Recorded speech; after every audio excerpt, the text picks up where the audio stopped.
Gym start చేసిన beginners ఒక 2-3 years తర్వాత మీ ఫిజిక్ అనేది ఎలా ఉంటుందో డిసైడ్ చేసే one of the key factor mindset. Strong mentality ఉన్న పర్సన్ కన్సిస్టెన్సీగా డిసిప్లిన్తో ట్రైనింగ్, న్యూట్రిషన్ అండ్ రికవరీ అనే 3 పిల్లర్స్ని స్ట్రాంగ్గా బిల్డ్ చేసుకొని ఒక రాక్ సాలిడ్ యాస్థెటిక్ ఫిజిక్ని అచీవ్ చేస్తాడు. అదే వీక్ మెంటాలిటీ ఉన్న పర్సన్ ఇవేం చేయలేడు.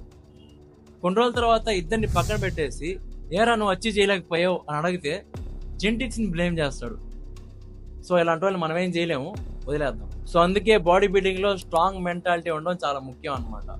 So guys, at the end of the day నేను చెప్పేది ఒకటే, body building is a long marathon, it's not a sprint. ఈ లాంగ్ జర్నీలో నేను మీకు ఒక ఫ్రీ గైడ్ లా ఉండాలనుకుంటున్నాను. If you want me to be your guide, make sure to subscribe my YouTube channel and make sure to follow me on Instagram. Let's build the community guys. మంచి వీడియోతో మళ్ళీ మీ ముందుకు వస్తాను. Until then, bye by.